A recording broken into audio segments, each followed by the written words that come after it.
Assalamu alaikum wa rahmatullahi wa barakatuh. Alhamdulillah. In this video here, inshallah, we're going to be explaining the concept of al-i'rab, which is one of the most fundamental, if not the most fundamental concept that someone needs to understand in order to understand the Arabic language. I'rab is the change that happens at the ending of a word because of the changing of active elements entering upon it. What's meant here is that an i'rab is pretty much a nahu in action. We covered that Arabic grammar is a science that teaches you principles which enable you to know the ending of the word. And i'rab is what the ending is. I'rab is the change that you're seeing at the end. The fact that Muhammadun became Muhammadin, then became Muhammadan. That is what i'rab is about. That change that you see at the end of the word. Now, why is this change happening? This change is happening because of active elements entering upon it. What does that mean? Inshallah, this example will clarify.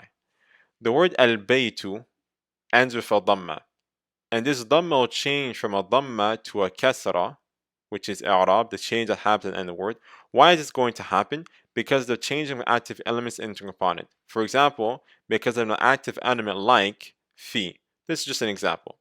So we have al-baytu, which means the house, with a dhamma.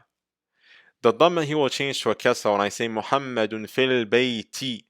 Why did I say al-bayti here and I said al-baytu here? The reason why is because the change of active elements that entered upon it. The word al-baytu did not have anything before it, so it had a dhamma, which we're going to clarify later on. But the word al-bayti here had an active element, which is fi, which made it change from a dhamma to a kasra. And that is what i'rab is all about. Again, this is just one example. But this is what i'rab is about. Is a change that's happening at the end of the word. Muhammadun, Muhammadin, Muhammadan. Because the change of active elements entering upon it. What's an example of an active element? Fi. Now, what are the possible states and what are the possible changes that we can see at the end of the word? There are only 4 possible types of i'rab. So we have 4 possible types of i'rab. We have ar-rafa', and the original sign of this state is the dhamma. If you see a dhamma at the end of the word, then that word is in the state of rafa', and we're going to say that the word baytun here is marfu'. So the i'rab of the word is going to be marfu'.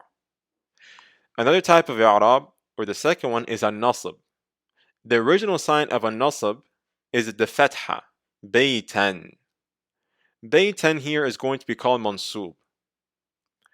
Then we have the third type of i'rab, which is a jar.